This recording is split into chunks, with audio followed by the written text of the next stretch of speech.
ಹೇಳ್ಬೇಕಾ? ಒಂದ್ ನಿಮಿಷ. ಇವತ್ತಿಂದ ಅಲ್ಲ ದೇವರು ನನಗೆ ದೇವರಲ್ಲ, ಚಾಮುಂಡಿ ತಾಯಿ ನನ್ನ ದೇವರು ಅಂತ ಹೇಳ್ಬೇಕಾ? ಉದ್ಘಾಟನೆ ಕರೀತಾ ಇದಾರ್ರಿ. ಅಂಬರೀಷ್ ಅಣ್ಣನು ಉದ್ಘಾಟನೆ ಮಾಡಿದ್ದಾರೆ, ಎಲ್ಲರೂ ಉದ್ಘಾಟನೆ ಮಾಡಿದ್ದಾರೆ, ಮಾಡ್ಬೋದು ಉದ್ಘಾಟನೆ. ಅದ್ರಲ್ಲಿ ಏನು 1799 ಇಂದ 1947 ವರೆಗೂ ಎಷ್ಟು ಬ್ರಿಟಿಷರ್ಸ್ನ ನೀವು ಗೆಸ್ಟ್ ಆಫ್ ಆನರ್ ಅಂತ ಕರೆದಿದ್ದೀರಾ? ಅದನ್ನ ಒಂದು ಸ್ವಲ್ಪ ಆರ್ಗನೈಸಿದೆ ನೋಡಿ, ಬಂದಿದ್ದಾರೆ ಗೆಸ್ಟ್ ಆಫ್ ಆನರ್. ಅದೊಂದು ಆನರ್ ಕೊಡ್ತಾ ಇರೋದು ನಿಮ್ಗೆ. ನೀವು ಈ ರಾಜ್ಯಕ್ಕೆ ಹೆಮ್ಮೆ ತಂದಿದ್ದೀರಾ.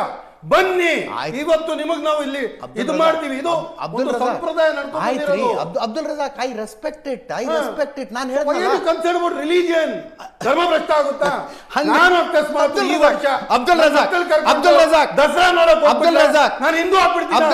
ಅಬ್ದುಲ್ ರಜಾಕ್ ಬಾನು ಮುಷ್ತಾಕ್ ಬಂದು ಚಾಮುಂಡಿ ಉತ್ಸವವನ್ನು ಉದ್ಘಾಟಿಸುವುದನ್ನ ನೀವು ಸಮರ್ಥಿಸ್ತೀರಿ ಅನ್ನೋದಾದ್ರೆ ಸಲ್ಮಾನ್ ಖಾನ್ ಮನೆಗೆ ಗಣಪತಿ ಮೂರ್ತಿ ತಂದಾಗ್ಲೂ ಸಮರ್ಥನೆ ಮಾಡ್ರಿ. ಅದನ್ನ ಏನ್ ತಪ್ಪಿದೆ ಅದರಲ್ಲಿ? ಮೂರ್ತಿ ಆರಾಧನೆ ಮಾಡ್ಬಿಟ್ಟು ಇವತ್ತು ದೇವರನ್ನ ಸಲ್ಮಾನ್ ಖಾನ್ ಮನೇಲಿ ಗಣೇಶೋತ್ಸವ ಮಾಡಿದ್ರೆ ಯಾಕೆ ಮುಲ್ಲಾಗಳು ಬಡ್ಕತ್ತಾರೆ? ಅಲ್ಲ, ದೇವರು ಸಲ್ಮಾನ್ ಖಾನ್ ಮನೆಗೆ ಗಣೇಶನ ಮೂರ್ತಿ ಯಾಕೆ ಮುಲ್ಲಾಗಳು ಬಡ್ಕತ್ತಾರೆ?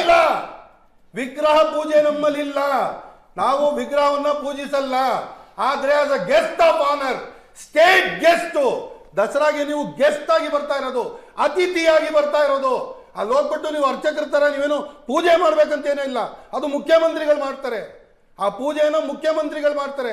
ಅದಾದ ನಂತರ ಜಂಬೂ ಸವಾರಿಗಿನ ಮುಂಚೆ ಚಿಕ್ಕ ವಯಸ್ಸಿನ ನೋಡ್ಕೊಂಡ್ ಬರ್ತೀನಿ, ಯಾರು ಒಡೆಯರಲ್ಲಿ ದೊಡ್ಡ ಸ್ಥಾನದಲ್ಲಿರ್ತಾರೋ ಅವ್ರು ಪೂಜೆ ಮಾಡ್ತಾರೆ. ಅದಕ್ಕೇನು ಇವ್ರು ಹೋಗ್ಬಿಟ್ಟು ಅಲ್ಲಿ ಉದ್ಘಾಟನೆ ಮಾಡ್ಬಿಟ್ರೆ ಹಿಂದೂ ಆಗ್ಬಿಡ್ತಾರ? ಒಬ್ಬ cricketer needless to say Muslim cricketer, ಆತ ಹೋಳಿಗೆ ಬಣ್ಣ ಹಚ್ಕೊಂಡಿರೋ ಫೋಟೋನ ಫೇಸ್ಬುಕ್ ಅಲ್ಲಿ ಹಾಕಿದಾಗ ಕೆಳಗೆ ಬಂದಿರೋ ಕಮೆಂಟ್ಗಳನ್ನು ನಾನು ನೋಡಿದ್ದೀನಿ.